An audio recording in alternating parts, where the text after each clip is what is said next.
Último domingo do Advento. Entramos já no mistério do Natal propriamente dito.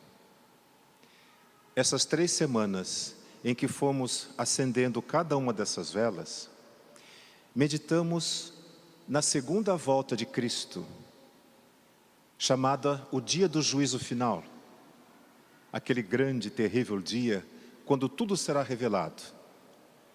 O livro do Apocalipse diz: a estrutura da terra será abalada e tudo aquilo que para nós parecia real, de repente desaparecerá.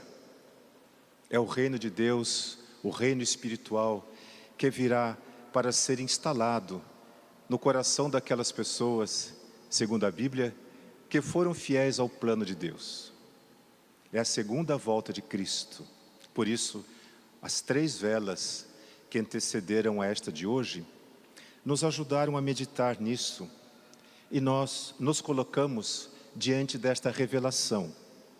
Um dia, quando menos esperarmos, Ele voltará. Não mais na forma humana, como uma criança, necessitada de todos os cuidados, mas Ele virá na sua glória, para exercer o poder da justiça sobre toda a criação. Tudo será resgatado, não há perdas para Deus. O mar, a terra, o fogo, o ar, tudo isso devolverá a vida que um dia foi tirada. E cada um de nós se apresentará diante do nosso Criador e pacientemente Ele olhará para cada um de nós. Então nosso coração encontrará paz, finalmente, quando o pudermos abraçar e nos tornarmos semelhantes a Ele, porque este é o seu desejo. Mas até que aconteçam essas coisas, nós vamos celebrando os acontecimentos que marcaram a história. Por exemplo, o Natal, a encarnação de Deus na pessoa de Jesus Cristo. Então, a partir deste final de semana, até o dia do batismo do Senhor, nós vamos refletir sobre o mistério do Natal. No folheto de missa que vocês têm nas mãos, eu escrevi um pequeno texto no final. Se tiverem paciência, depois leiam. Eu procurei resgatar um pouco desses acontecimentos, nos colocando nos dias de hoje, como é que essas coisas influenciam a nossa vida e como é que nós podemos hoje ser cristãos diante dos tantos desafios que a vida nos traz. Mas antes de falar do Evangelho, gostaria de apresentar essas pessoas que estão sentadas aqui no banco da frente. Vieram de outras comunidades. Quem daqui vem da paróquia Imaculada Conceição? Pode ficar em pé, por favor. Quem vem da paróquia São Judas Tadeu? Quem vem da paróquia São José, ali do Ipiranga? Ah, muito bem. São candidatos ao ministério extraordinário da Sagrada Comunhão. Pode se assentar. Houve uma grande missa em que todos os ministros da nossa região vestiram as suas vestes litúrgicas. Foi o dia da instituição dos ministros leigos. Assim como nós temos aqui na nossa paróquia, os ministros que ajudam os padres na celebração da missa, vão visitar os doentes, levando a Eucaristia para eles. E aqui nós temos também alguém que vai ao cemitério para fazer as encomendações dos fiéis defuntos. Então, são ministérios que os leigos podem assumir. Vocês podem imaginar o que seria o padre ter que distribuir 500 hóstias cada missa. É o número de pessoas que nós temos domingo na igreja. Então a igreja permitiu que fossem instituídos ministros leigos para serem colaboradores da ordem presbiteral. Então eles recebem um mandato, uma carta do cardeal, conferindo a eles os deveres e os direitos que têm como ministros, né? De servirem à mesa do altar, distribuírem a Sagrada Comunhão e de levarem o que se chama viático, que é a hóstia para os enfermos. E também agora nós temos o ministro especial para a celebração das exéquias. Vocês imaginam quantas pessoas católicas morrem em São Paulo todos os dias? Se os padres tivessem que ir ao velório cada vez que morre alguém, a gente não teria tempo para nada mais. Então, a igreja institui os ministros leigos e dá um mandato para eles. Fazem um curso, são preparados, sabem o que estão fazendo. Mas estas 4 pessoas que estão aqui, por algum motivo, não puderam participar da missa quando houve a instituição. Por isso, hoje vieram aqui. Eu que sou, nesse momento, o vigário episcopal, tenho então autoridade para impor a eles a veste litúrgica. Eu vou benzer a veste, cada um deles fará também o seu juramento, então eles a vestirão e por um período eles irão servir na comunidade deles.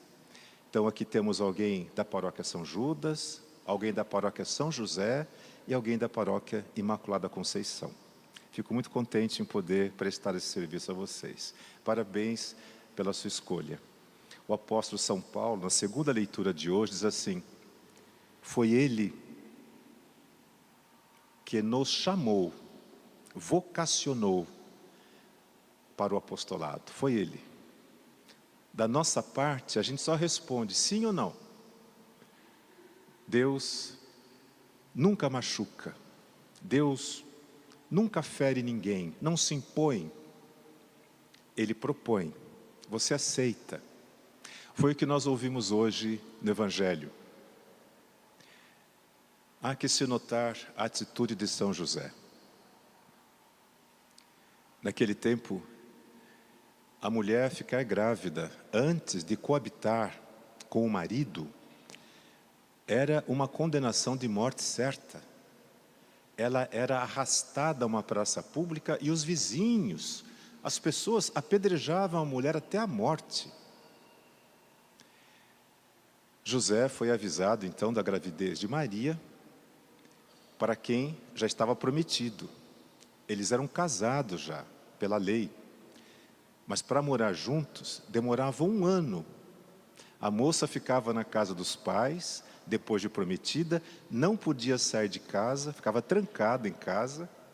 Ela ficava ali para engordar, de tal maneira que ela poderia ser uma boa parideira e ter leite. E também ficava em casa para aprender a cozinhar, a costurar e a cuidar do marido. É assim que a visão daquele mundo via a figura da mulher, né? Uma servidora sempre fiel. Se acontecia alguma coisa, a família era ridicularizada, humilhada. Aconteceu, Maria ficou grávida. E nós sabemos de que maneira extraordinária aconteceu. Mas como explicar isso às pessoas, né? Como é que vai falar isso para as pessoas? José, diz a Bíblia, era justo. Por isso, ele não ia acusar Maria. Ele ia sair em segredo, sair de fininho. Às vezes, nós tentamos consertar as coisas que nos parecem erradas do nosso jeito, porque nós não entendemos o jeito de ser e de pensar de Deus. Então, a gente acha que está fazendo uma coisa certa. É uma mentirinha social. Mas o anjo diz assim: não, José, não faça isso. A verdade sempre irá se impor. Deus é a verdade, Jesus é a verdade. Então, nos planos de Deus, ainda que nos pareçam tortuosos demais, há um sentido, há uma razão para todas as coisas. José foi posto à prova. Confiar nos planos de Deus. Eu insisto em dizer, porque eu também me pego muitas vezes fazendo isto. É uma mentirinha social, é para não magoar a pessoa. Mas às vezes a gente está atrapalhando os planos de Deus, ao invés de ajudar. A primeira leitura que nós ouvimos, o profeta Isaías, mensageiro de Deus, tenta falar a este rei chamado Acás. Ele quer dizer ao rei que ele está agindo errado. Ele está levando o país para uma guerra da qual não há possibilidade de vencer. Mas o rei se sente autossuficiente. Ele está empoderado de si mesmo. Seu orgulho, a sua vaidade, o impedem de pedir a Deus um sinal. Estou certo, estou errado. O que ele responde para o profeta? Não pedirei um sinal a Deus. Mas mesmo assim o profeta, em nome de Deus, fala: o sinal será o nascimento do seio virginal da casa de Davi. A casa de Davi era inimiga do rei. Então, ouvir isso, naturalmente, fez com que o rei se indispusesse ainda mais. Lutar contra a vontade de Deus é perder. Deus tem o seu plano, insisto. E nós não podemos compreender totalmente, mas precisamos confiar nele. Vocês sabem da história, Davi, uma criança, ignorante, porém escolhida de Deus, porque Deus viu nele a bondade em seu coração. Davi se tornará rei, vocês sabem da história, de uma forma extraordinária. Contra todas as possibilidades, ele se tornará o rei de Israel. Seu nome será lembrado para sempre. Até hoje, a estrela de Davi fulgura na bandeira de Israel. Até hoje.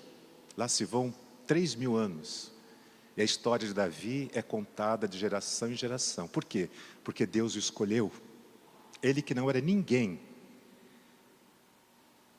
Ele que não tinha chances, foi escolhido por Deus. Isso nos ensina.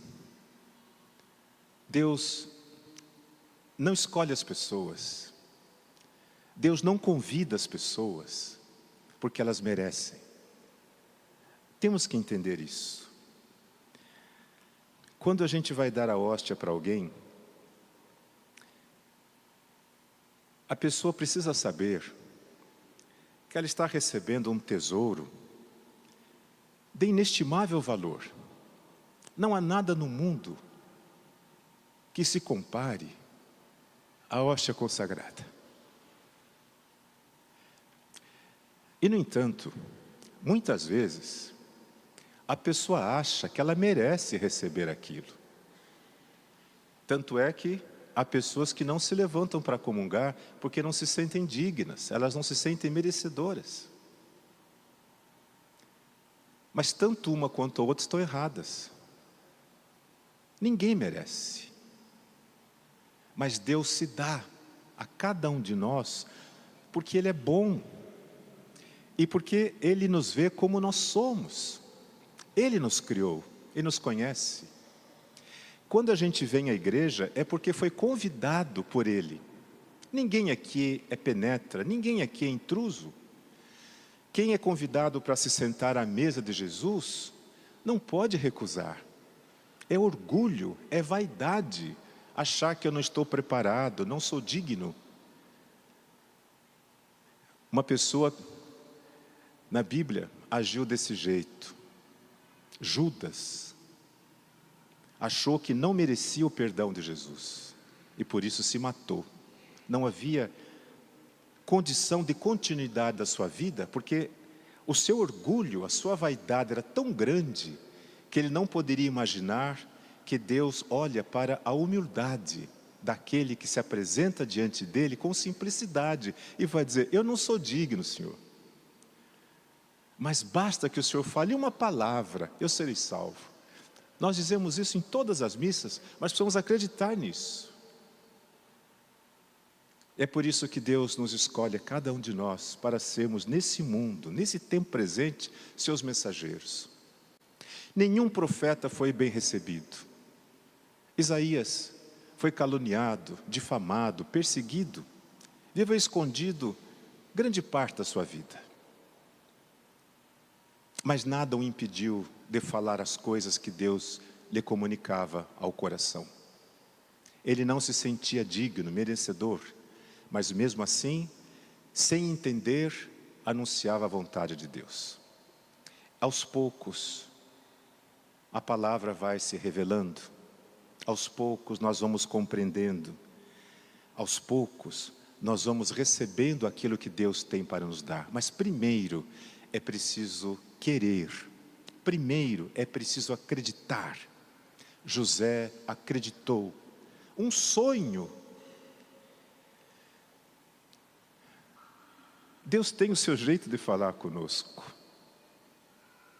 E cada um de nós certamente saberá ouvir, se der condições a Deus de falar conosco. José assumiu o casamento, assumiu o filho que não era seu, protegeu até o fim. Foi ele que tirou Jesus de Jerusalém. Foi ele que tirou Jesus quando os guardas vieram para matar as crianças. Ele os levou para o Egito, ele os trouxe de volta e com o seu trabalho sustentou a família. Não deixou uma palavra que fosse importante, que fosse notável. Mais uma vez, Deus não escolhe os maiores, os mais inteligentes. Ele pode até escolher, mas não é esse o critério. O critério de Deus é a bondade do coração de cada um. Na mensagem que eu escrevi no jornal, eu procuro olhar para os dias de hoje e pensar como é que nós podemos ser fiéis a Deus em meio a tantas dificuldades que nós temos que enfrentar todos os dias. Como é que nós podemos desejar Feliz Natal para as pessoas sem entender o sentido do que isso significa? Então, que esse questionamento possa de alguma forma incomodar a cada um de vocês, de tal maneira que vocês não ajam como o rei Acás, que nós não sejamos como o rei Acás, né? Achando que eu sei tudo, o meu jeito é o certo, a maneira como eu vejo o mundo é que é direito, mas que nós nos deixemos questionar pela igreja, pela palavra, pelas profecias, pela presença de Jesus no meio de nós. Alguns de vocês vão viajar, não estarão aqui na quarta-feira à noite. Eu sei que onde vocês forem, haverá uma igreja por perto. Então, com toda a força do meu coração, eu desejo que a felicidade do Natal seja permanente em vocês.